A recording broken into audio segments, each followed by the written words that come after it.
everybody. Welcome to another interview with Humanities Values. Today we've got Everett Uhl here with us. And thank you for showing up and willing to kind of geek out a bit on therapy. Everett is a licensed marriage and family counselor, licensed in North Carolina and Washington, D.C. So basically, you're just slowly conquering the East Coast, which is, and previously had worked, this is actually your second career. You had worked in marketing and analytics for a wind and solar energy company and have been at this for a few years. So, again, welcome. We're going to have some fun talking about stuff. Yeah. All right. So, we were talking before we started around like how you got into therapy, but the wind and solar company, you don't have to name it, but it had to do with basically concerns around the environment and so on. So, how did that concern morph into, getting into the dark recesses of the human psyche? Yeah.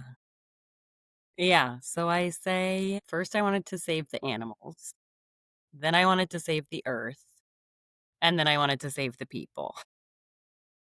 Right. So initially, I went to Tanzania when I was like 18 and got really into conservation and oh my God, I want to work for the African Wildlife Foundation and I want to, save all these endangered species, la di da. So did that for like a year, but then very quickly grew frustrated with the nonprofit sector as a whole. I think they are putting a band-aid on a problem that corporations could very easily solve. So, for example, Coca-Cola has a foundation where they're working to save wildlife. That's great. But Coca-Cola could just stop producing single-use plastic bottles and like make way more of a difference than their little like in-house foundation does, right? So grew frustrated with that and saw that like corporations have a lot more power because they have a lot more money behind them. So what can I do to get into the corporate sector and what industry would that be that makes me feel like I'm not selling my soul or whatever? So wind and solar energy felt kind of like a natural progression. Still save the environment, save the world, climate change, la di da, without a nonprofit salary. So did that for about 4 years, but just kind of with time felt, is 40-year-old me really going to be happy as a chief marketing officer? There was also a bit of like an entrepreneur in me. I want to be my own boss. I'm making this dude way too much money, but like I'm still making my salary. I want more control over myself, my schedule, my time, what I'm doing, whatever. So therapy, honestly, I don't know why, but I wanted to be an entrepreneur and have my own private practice, and basically make myself a viable product that I could sell. And it's a product that I believe in. And so went back to, and also like throughout my life, I have had positive experiences with therapy. A lot of, so it was also like, wow, I think I could be emotionally fulfilled if I can do for someone what this person did for me. I think I would be like pretty happy in my life. So took action, made a choice, applied to graduate schools. And I think first time I applied, I did not get in. Then I went to a school for a year that I did not like. And then I transferred to the program that I actually graduated from. So third time was the charm for me. But I just say that for folks. They're like, oh, I don't want to do, if you make a choice, actually stick with it and have some resilience.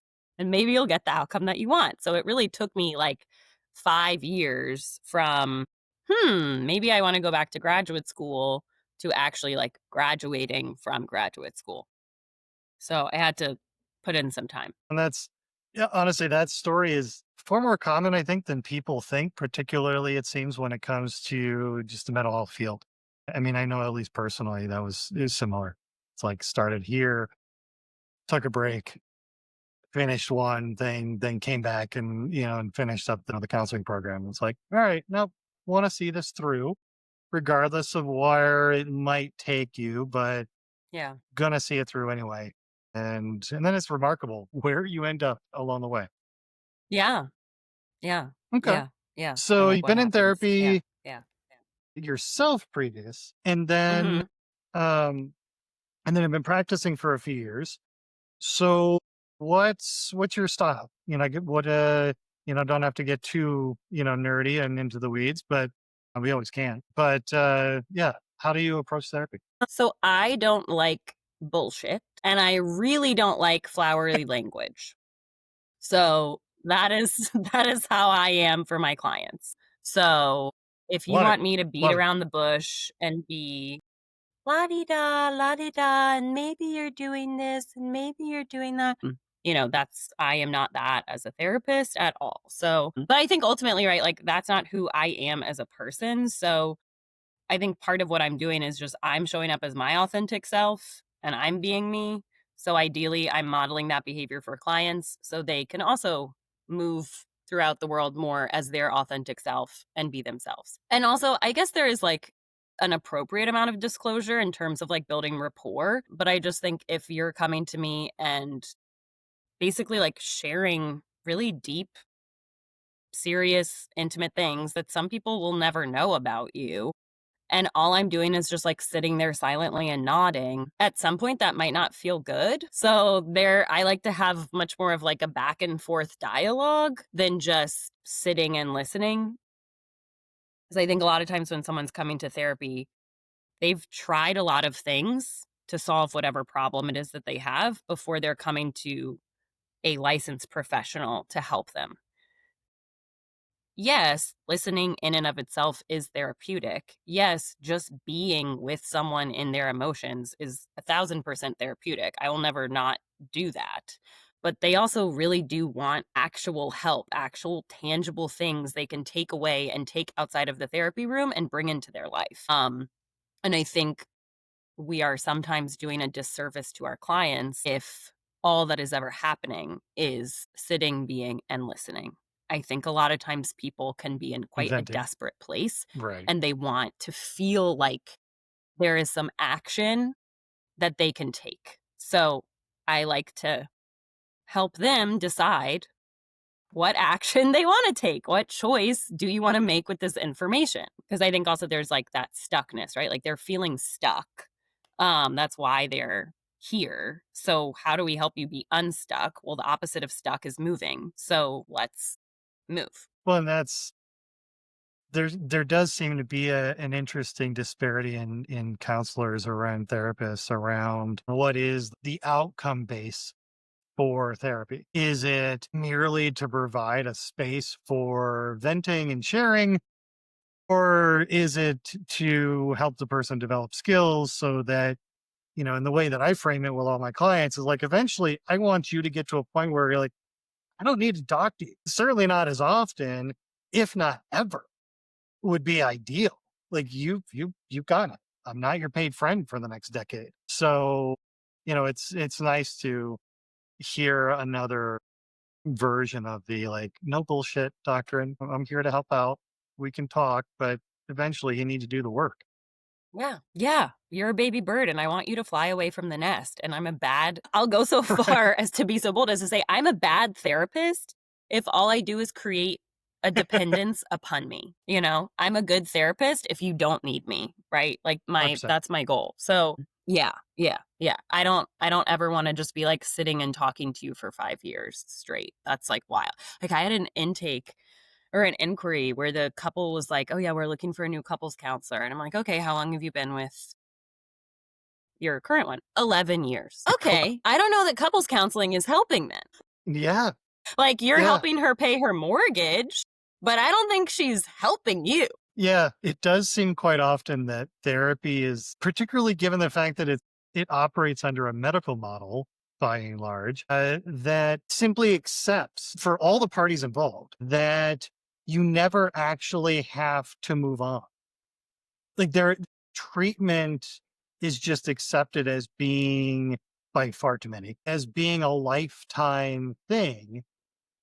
And going, wait, that's not a diagnosis issue. That's just being involved in life. And there might be a place for Yeah. that, but let's stop the bullshit then. I mean, let's change the model and go, look, there isn't really anything medically wrong with you. You just need, as all human beings do, varying relationships. This is a professional one. Like not everybody can learn to or does learn how to change the oil on their car or change the tires and so on. So you go to a mechanic and, a therapist operates that. Mhm. We've taken the time to, in theory, learn more about, the human psyche. And so you're coming in as for a kind of like check in. All right. But let's not bullshit ourselves into thinking that there's some kind of medical issue going on. Like this is just life. Yeah. And Yes. so at least Yeah. there's honesty. Yeah. Yeah. And I think to your point, like, I think since therapy is so, like, in the vernacular and, like, so a part of pop culture these days, people are coming and being like, "Oh, well, this is happening and that's happening, so, like, something is wrong and I need therapy." And a lot of times it is just like, no, you're just, like, a human having a human experience." Like, that doesn't mean something is wrong, that means you're alive. So, yeah. Yes. Yes. Feel yeah. I I recently had to describe where somebody was having multiple disruptions in their life, work, family, difficulties, and so on. And so naturally, their emotional state dropped, a bit beyond, below baseline. And, for a few days. And then things started getting better because, well, that's life, ebbs and flows. But their spouse basically said, "Well, you need to get on meds." Wait, I mean, let's ignore the fact that any kind of medication is not going to be truly helpful, if it even is, for a good month and a half. Anything that like it's not going to do anything for what just happened. But the mentality that Yeah. says I had a natural reaction to difficulty, therefore I must now be on medication, ostensibly now for the rest of my Yeah. life is Yeah. I'm gonna stop myself before getting too far down that hobby horse. But it is a really curious and unhelpful mentality that is just extraordinarily pervasive. Yeah, yeah. One thing I am grateful to one of my graduate school professors for was we were doing like they were teaching us the PHQ, right? And like, oh, this is our assessment for depression, la di da. And they said, but you need to also be assessing for just like environmental context. So the example given is this guy comes in, he's seeing his PCP, the PCP or like the nurse or the PA or whoever administers the PHQ and says, "Oh my god, you scored a 3 on everything. You need to be on SSRIs. Oh my gosh, we need to prescribe you antidepressants right now." Cut to what had happened in the last 2 weeks. His wife had passed away. He was grieving his wife. So, of course, he scored for depression on the PHQ when actually he's just having a completely appropriate response to the context or to the stimulus that is your wife died. What the hell? So, it was just a good lesson too in just this, we can do all the assessments and all the diagnoses and all of the evaluations, but at the end of the day, you need to see this person as a whole person, in order to truly give a valid and helpful, um, diagnosis. Yep. Well, and that's not even getting into the difficulties with all of those self-assessments that are encouraged to score higher typically when about to engage in the very service that like the incentive there is to remember things in a way that facilitates the answers. It's not that the person's lying. It's not that at all. It's just I mean, if you're about to go into Yeah, a hospital, what are you going to be coming to mind? Well, you're going to be remembering all the bad things yeah, and the yeah, physiological issues that you've had. You go into a therapist, what are you going to yeah, remember? You're not going to remember 3 hours a day that you felt okay. You're going to remember the hour that it was terrible, and then basically yeah, make that into a big thing. And it's yeah, they are yes. one tool, and that is a helpful tool, but that's it. Yeah. Yeah, Yeah, yeah. But it's also like, what are people's expectations of what therapy is supposed to be, right? Is therapy where I just come and tell you all the bad things in my life that I don't like, you know? Or is therapy just right. life? And there's some things worth celebrating and there's some things that are struggles, but like it's actually just life, you know? So I think like one thing I try to do as a therapist is really set realistic expectations and define like what therapy is meant to be, what I as a therapist want therapy to be, what would be therapeutic for you. Um 'Cause I think the way it's portrayed on television, and the way TikTok portrays therapy is your therapist is supposed to validate you. You know, no, I'm not. I No, will, but I'm also supposed to tell you when, something isn't great, you know? So, anyway. it does go back to there's a long-standing assumption, you probably encountered this in your own master's program around, like, the client is their own expert kinda thing, and there's an element of truth in a sense, although I'm actually just being kind, uh, but as well, it then takes it to that too far of a conclusion where where it's like that person is therefore necessarily right about everything they think and frame for Yeah, themselves. their And if perspective. that were Yeah. true, then they wouldn't need us. Like, who cares about Yes. studying? Yeah. Who cares about Yeah. questioning? I mean, so many people love cognitive behavioral therapy, and which is basically just logic skills masquerading as therapy. But based on the idea that your thoughts can be wrong, and yet Yeah. the same profession that lauds this will then immediately go into, "No, you're I'm gonna affirm every single thing that you think. It must be Yeah. true." I was like, "No, Yeah. no, Yeah. we're And constantly full of and crap." also this desperation to validate feelings, and, like, feelings are now the all-encompassing truth, which also I think a lot of times gives, especially in couples therapy, just the more emotional partner so much more power than the partner that is not as readily, their emotions are not as easily accessible to them or whatever else, right? Yeah, emotions are information. They're helpful information, but what do we want to do with it? I think that, yeah, there's a lot of things happening in therapy rooms and pop culture therapy concepts that are may or may not be therapeutic and definitely may or may not be helpful to individuals. Yeah. Yeah. Yeah. Let's just critique the And therapy field all day. perpetuate. Honestly, every single one of these interviews, I swear, I don't pick like all of you are reaching out. Like I reach out, but then people respond. And but it every single time there's some element of our profession's nuts and really needs to be fixed element to every conversation. It's kind of fun. Yeah, Yeah, but I think that's good, right? Like, or also maybe it's also just like I who agree. is attracted to secular therapy? And I would imagine most people who are secular are more skeptical, more critical, right? More inquisitive. I don't know about I that. hope so. We're gonna be Yeah, less sheeps at the pasture type of thing. yeah. Well, shoot. I mean, I remember studying psychology first in Bible college and looking at like Christian psychological theory and going, even then, gonna go on, I'm not sure how this works. But then later on, that kind of the therapist as shepherd and expert that shouldn't be questioned and so on. It's just like, no, our profession is not handed to us by a deity. Our profession has been wrong quite a bit in the past and likely is wrong about a fair number of things now. And the Yeah. greater degree of skepticism that you bring to the whole process, I think is a good skill for mental health anyway. Yeah. Yeah. Yeah. Critical thinking skills. Important. It's good. Yeah. Yeah. Like I tell people, this is full of shit quite often. So, and if you think it isn't, you probably are missing it. So, yeah.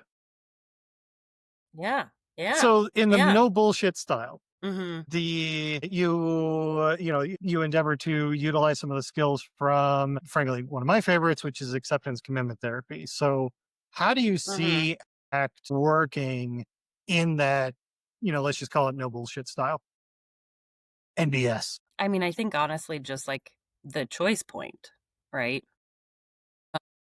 Basic tenet, right? Of, hey, do you like what you're doing? Is this Right. leading you toward who and what you want to be? No, you don't. Cool. So let's make a choice. And I think that, you know, it is that no bullshit direct, but it also is very much like, no, you have power over this. You have influence over this. I'm not going to let you just sit here and wallow in self pity and you're such a victim of life that has happened to you, right? Like, and I think maybe a different kind of therapist would be sitting in that pity and wallowing with them and validating that for a much longer period of time where we're really like amplifying that blame being placed on parents, partner, whoever, or that blame being placed on self. And I think ACT is a wonderful way of like, no, we want to move, we want to make choices. You do have some power here. But also a lot of like the mindfulness stuff I do is like around kindness, right? I mean, like basic self-compassion skills. Let's build that muscle together. So then when it comes time when the struggle comes, because the struggle's always going to come, are you able to give benefit of doubt to other people? Are you able to be kind to yourself rather than just blame, wallow, victim, pity, criticism, whatever? I always say, like, that's fine. That's usually always going to be our first initial reaction. But now we can choose how we want to respond. And I think ACT is like a great tool for that. But yeah, it also is like that no bullshit kind of like, okay, we can wallow for like 5 minutes, but then like, come on, like, let's let's do something. Um, and so I think that is like a nice it's a very nice marriage. I think I like came to ACT and sometimes people are like confused by me because I think ACT on one hand is very like action based, make a choice, let's do something. Hey, come on, we can make a move here.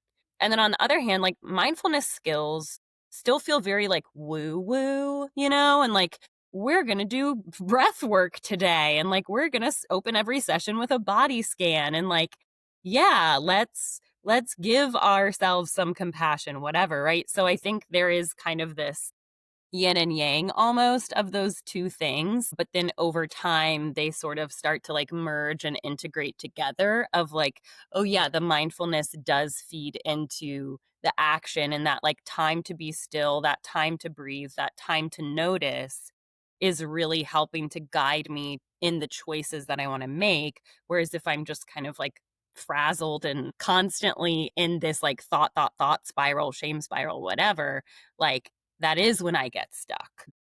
So yeah, I don't know if that answered your question, but that's kind of at least how I see it.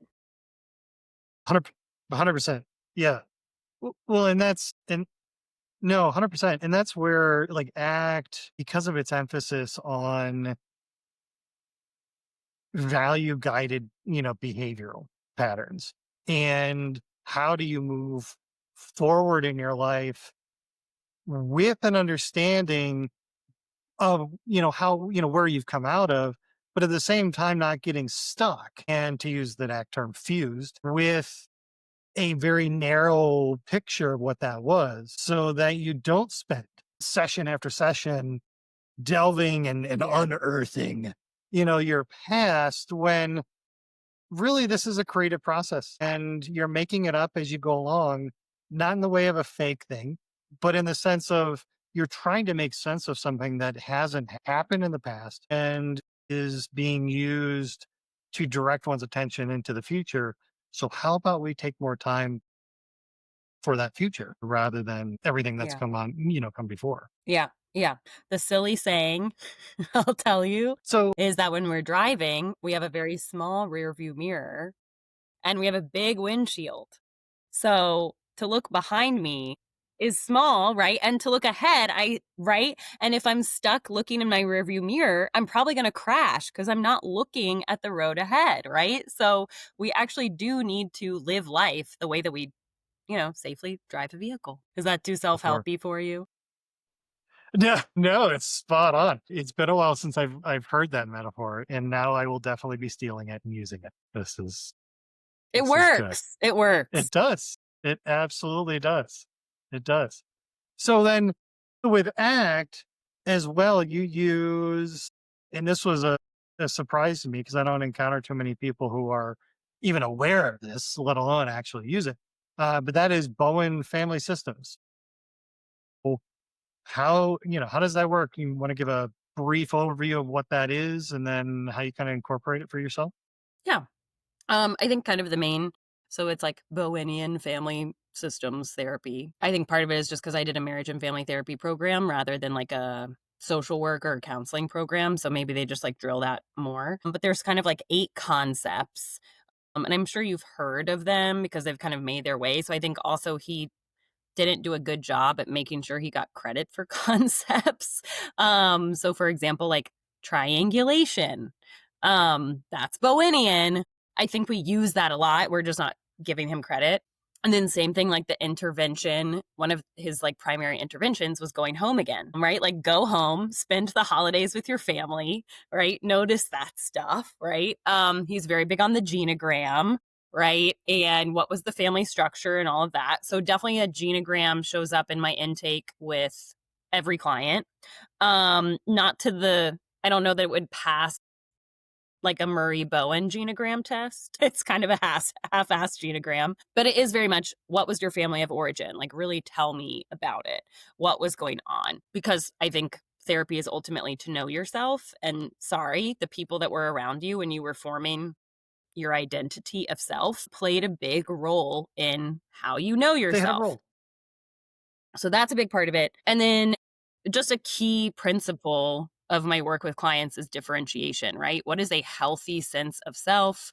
What is a healthy level of dependence versus interdependence, right? I think again in like pop therapy speak, codependent. Stop being codependent. Codependent is that. Let's say the phrase interdependent, right?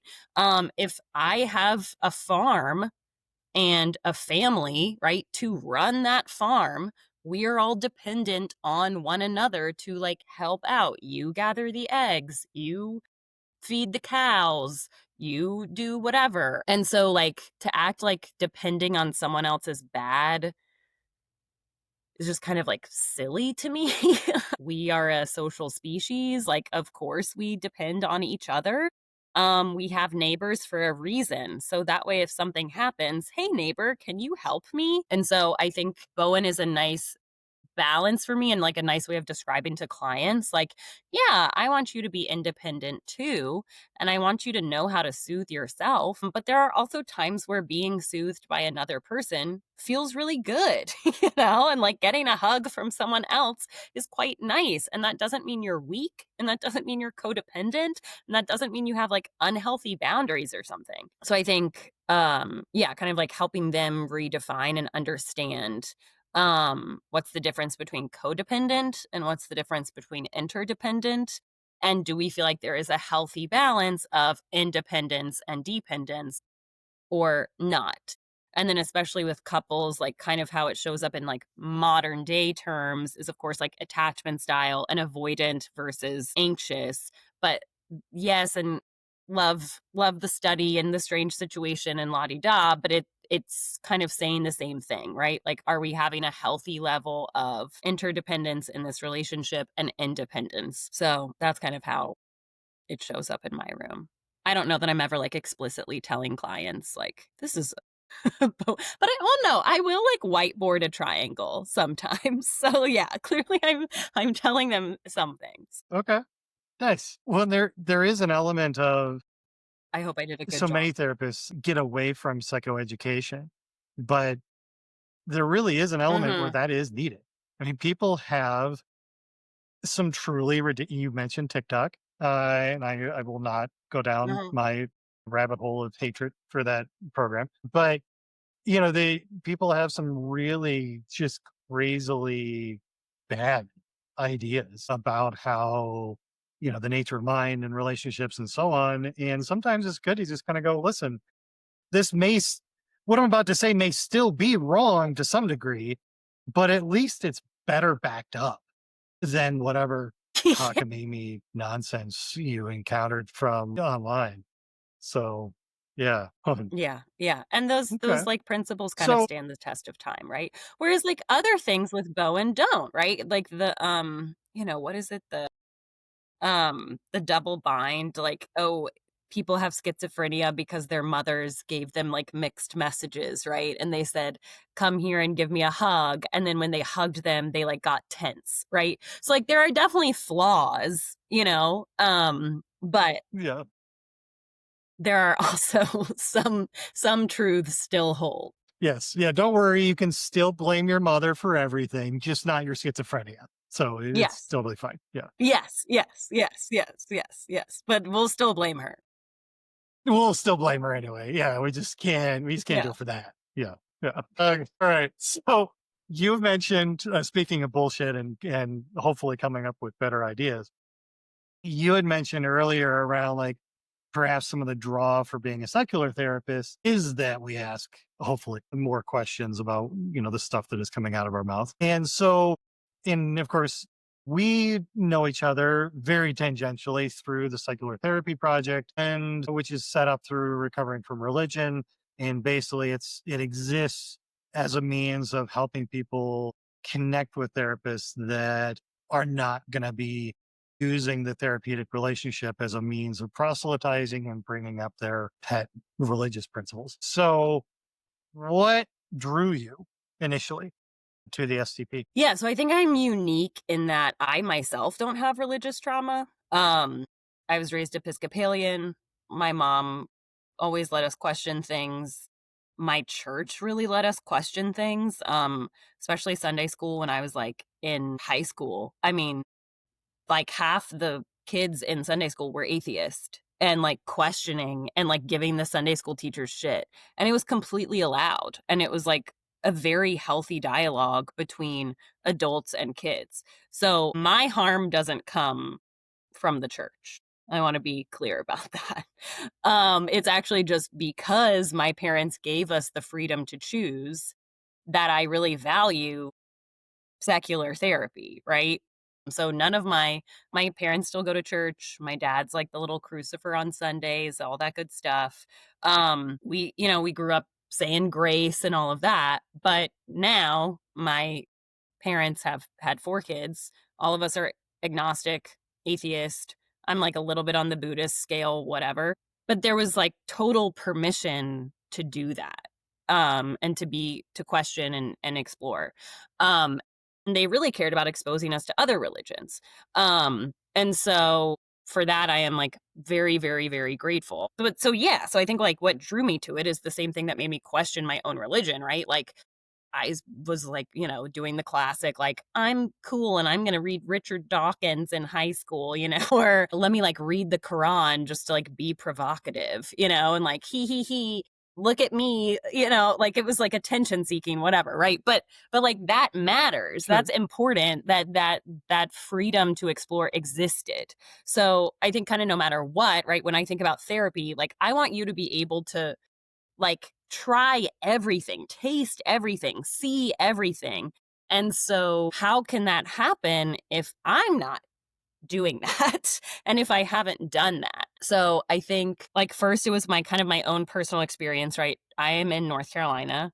We're not full on south, but we are kind of Bible Belt vibes. So my own experience of trying to find a couples counselor in my partnership was very frustrating. And pretty much everyone was a Christian counselor or a faith based couples counselor. And I love that they call themselves like faith based, but within North Carolina, within the South, the only faith that exists pretty much is Christianity, right? So you never see like a faith based couples counselor, but I'm Muslim. So whatever. Yeah. So that process was very No. frustrating, and to have experienced that, I was like, "Oh, okay, cool. I know that when I'm a couples counselor, I want my clients to know without a doubt that I am a faith-free practitioner. There is no Bible involvement here. There is no, because like if again, like ACT is all about psychological flexibility. And I think Christian counseling and specifically Christian couples counseling is like extraordinarily rigid definitions of what a husband is, what a wife is, extremely rigid definitions of what a good Christian is. And so then, like, the only result of not fitting in that box and meeting those expectations or meeting that definition is like judgment and shame. Like, so cool. So you're a counselor, and pretty much the only outcome from this, like, rigid box and very strict expectation of what good and what bad is going to be your client resulting in judgment and shame, but they probably already feel judgment and shame towards self, and now like a licensed professional is only exacerbating that. So like if we think about basic ethical codes of like, no harm to client, I wonder if that's really helping my client or is that just harming them? So that was one thing. Then, like, separately with my own clientele, a lot of folks tell me horror stories about Christian counselors. Specifically, I think one thing that sucks is like the lack of regulation, right? So, like, I received an education in marriage and family therapy. And in order for me to be licensed by a board, they're checking my transcript, they're checking what classes I took. Cool, you went to an accredited institution, whatever, right? But if I just get a master's in like divinity or ministry, I may or may not have taken a psychology class. I may or may not understand how to diagnose, but I can get a license as a counselor and like people think I'm a therapist with a psychology background, and I'm not. I just went to a Christian school and studied religion. And so I think I wish there was like more regulation around how and why. I mean, I'm like passionate about it because this very recently just happened to me where a man with a PhD calls himself a doctor, and the school that he received his PhD from is not even acknowledged by the US Department of Education. But it was a Christian college, and he received a degree in like ministry or some shit. And he is a pastor of a church and also has like a couples counseling center. And so this man is licensed as a licensed counselor in the state of North Carolina. And he has never in his life taken a psychology class. And the school that he graduated from is not an accredited institution, right? Like it literally says like get a degree here at your own risk because most places probably will not accept this degree as like a valid degree. So I think there could be like a lot more regulation. And so a client came to me and he had diagnosed her with something. And I'm looking at her like, how is this your diagnosis? Let's go through the DSM and read this criteria together. I'm so confused. And then I look up who has diagnosed her, and it's like, oh, you have no right to be diagnosing anyone. And you're in an extreme position of just power, period, because you're calling yourself a doctor. But then you're also in an extreme position of like moral superiority because people perceive leaders of the church as like morally superior beings to themselves. And so you're not taking into consideration like your power in this situation, and you just harmed this woman. um and thank goodness she was like open to seeking out therapy again. But I think there's a lot of times people go to a Christian counselor and the harm caused makes them never go to therapy again because they assume that other therapists are like this too. So really care about that. And then the third issue is that I went to what I thought was a public university without a religious affiliation for my graduate program for my master's degree. And instead, 2 weeks in, I find out that actually every single one of these professors went to Brigham Young University, which is Mormon LDS, as they like to call it now. They've like Right. rebranded themselves, I guess, Yes. because Mormons had harmful stereotypes. So now they're like, oh no, it's LDS. And they all, because I remember like the first few classes, I'm like, this is so weird. Like they all got married when they were like 20. They all like went on some 2-year trip somewhere. They all have like 5 kids, and like their wife is bringing us a crock pot of like food for a little snack or something. Like I was just so confused, and then finally looked into it and was like, right. Okay. So like even though I'm at an accredited program, it's top 10 program in the country, cool. But actually, all of these professors are not just like raised this way or somewhat a little bit practicing. They are like elders in the church, and they're asking me to check my biases, but are they checking theirs? I don't know. Of I don't course. see how you could. Yeah. Well, they have no incentive to. They're literally surrounded and Wow. supported by an institution that isn't bothering to challenge it. So, no, the only bias that exists is going to be yours, supposedly. Yeah. Yeah. And again, when you just think about like dual relationships, right? Like, I don't know what your code of ethics says, but my code of ethics is like, go out of your way to avoid dual relationships, right? Like, Right. never, ever, ever. And yet, these people have a private practice, and every single one of their clients is just coming from their church. And so they're bumping into them on Sunday. They know their family, like, whatever. And yet, you're teaching me like, you're leading my ethics class, and yet you have only dual relationships with every single one of your clients. Again, why are you modeling what I'm supposed to be doing? Because you're not doing it. But I'm paying you to teach me how to do this thing, even though you are Right. not doing it. Yeah. Yes. So, lots of, Well, and lots of that's just like, feelings around religion in the therapy room. yeah. Well, in your experience, I mean, that's just a glaring example of, I mean, frankly, why the STP exists and why, because in theory, Mhm. the profession should be policing itself enough with ethics codes and putting them into practice where you shouldn't have to really worry about walking into an office and getting, religion thrown at you, especially when you've Yeah, asked explicitly not to. And yet, it happens by some estimates 30 to 40% of the time. And upwards of yeah, 70, 80% of therapists out there have zero problem invoking their own religious beliefs in the therapeutic relationship. And none of yeah, that is necessarily grounds for losing your license. So the mere presence of a license and an education does not guarantee almost anything. And which is, I mean, you're not the other. I mean, I've like you, I've heard of people who've encountered and then gone, well, I'm done.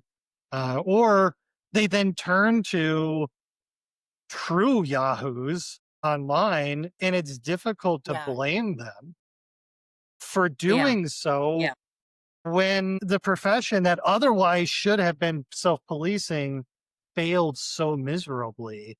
Well, then they're going to go, like any human being, they're going to go to a place where they feel supported and heard and helped, even if mhm, it's, help that they may falsely, believe in, but still, like, okay, I get it. yeah, Obviously, I don't yeah, agree, yeah. but Yeah. But also when you think about like other providers and other fields and other practitioners, right? A physical therapist isn't using their religious beliefs to treat a client.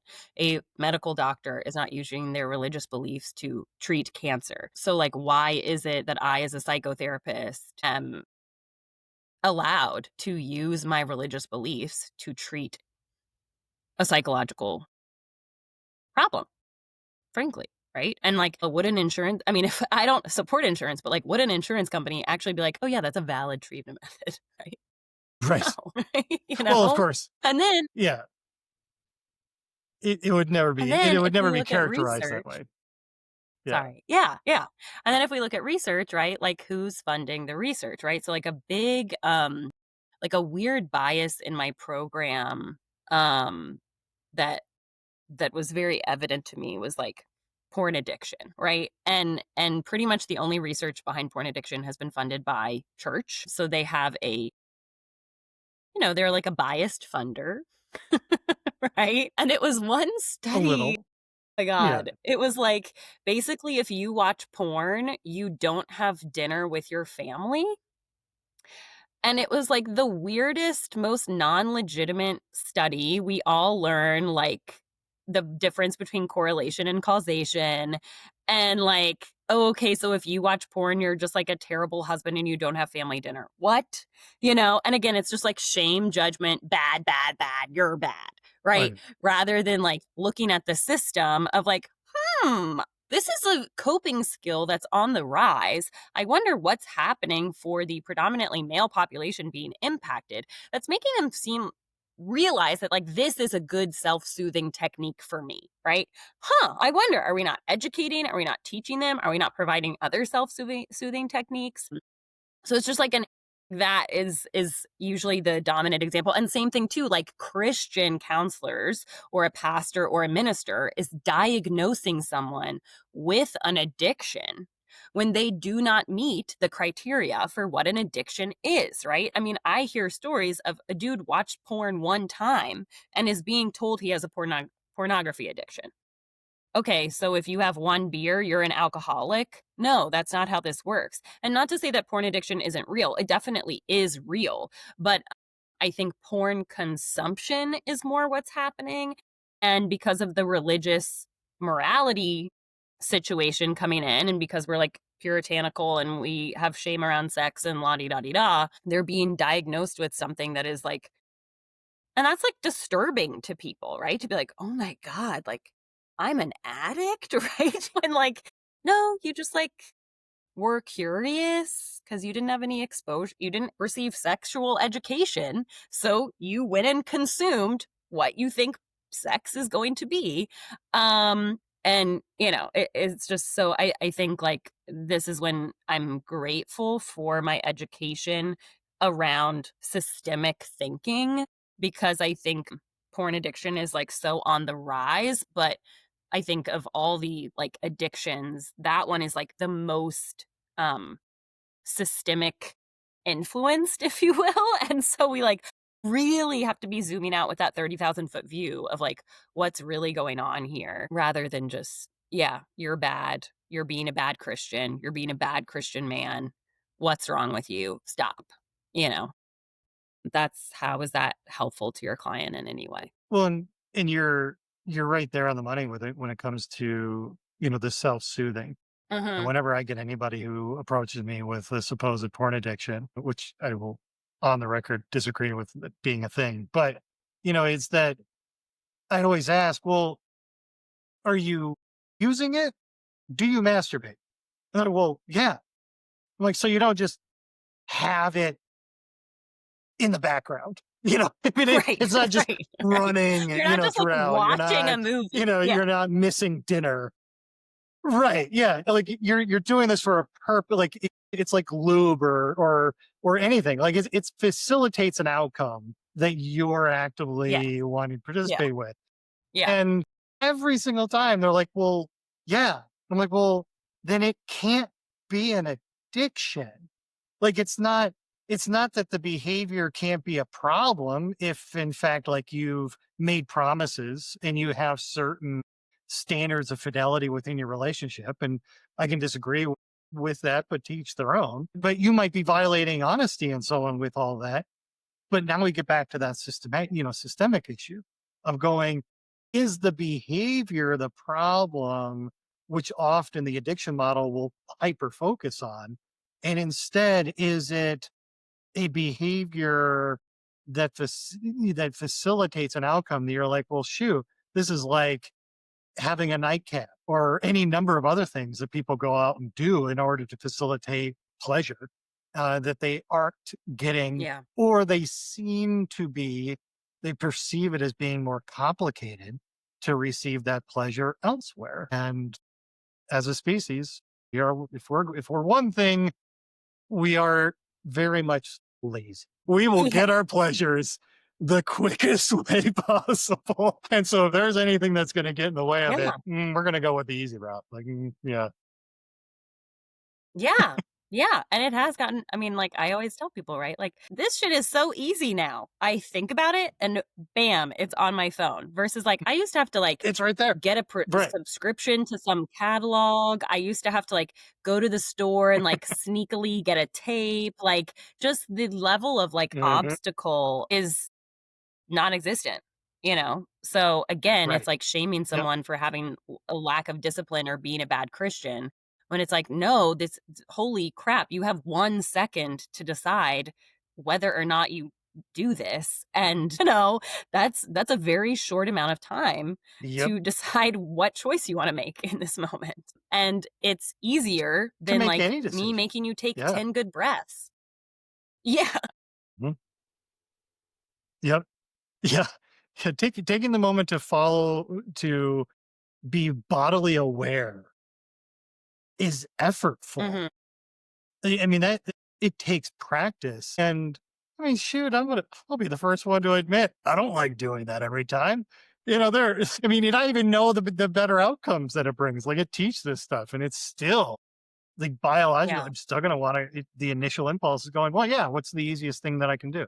I can reach for the sexual equivalent basically of M&Ms. I mean, it's just Yeah. of course that makes more sense in the moment to grasp onto if the outcome is all that's wanted. And there's not a lot of thought given as to what all else is going on and involved, in the decision making Yeah. process. Yeah. Yeah.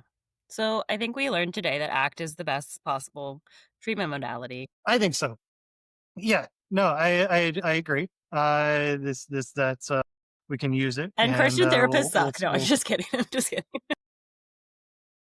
we can send Steve Hayes a chat bill for our promotion process, and it'll be great. So yeah. So on that note, um, bringing it into then, just kind of closing out. So you're licensed in North Carolina and Washington, D.C. And where do you have an online presence? Do you do any writing? Where can people find you most easily? Yeah. God, I wish I did not have to have an online presence, but I do. So you can you can find me on everettuhltherapy.com, and I have an Instagram as well, Everett Uhl Therapy. I'm attempting to post this week. No promises on next week. So I very much go in and out, like 9 months gap, and then like, crap, I gotta like do this thing to I don't know because everybody else does it. But yeah, so pretty much you can find my website. I am also offering, in case anybody is interested, I'm now being like you, and I'm gonna start working on the weekends because I think sometimes couples but also just individuals that like once a week thing is just tough. So I'm trying to start and I am offering now weekend intensives where you basically buy like 8 hours. And we pretty much do like 4 hours on Saturday, 4 hours on Sunday just to kind of like really get somewhere a little faster, and then we can do either Yeah. weekly, bi-weekly, or monthly check-ins just to kind of see what has stuck and what's hanging around. So I'm trying to kind of offer something else for the folks that just it's hard to make it to something once a week and you're not really, the first 4 sessions were kind of just information gathering. So this ideally will help folks kind of get results faster. So wanted to plug that. Outside the box. Excellent. All right. And of course, I will put your link in everywhere that is posted. So we'll see if we can get people looking you Great. up. Thank you. So Appreciate it. Everett, Yeah. this was fun. This is so fun. Thank you for showing Yeah. up. And yeah, we Yeah. will Thanks we for as if listening. there's more than just me here. But I'm yes, I would love to have you again, and we can continue to bash on Christian counseling and laud the benefits of ACT. So it'll be great. Yeah. I'm always happy to to shit on Christian counselors. And next time I will have better Wi-Fi. So thank you for being patient with me too. Okay, Appreciate that. it works. It works. Awesome. Thank you. All right.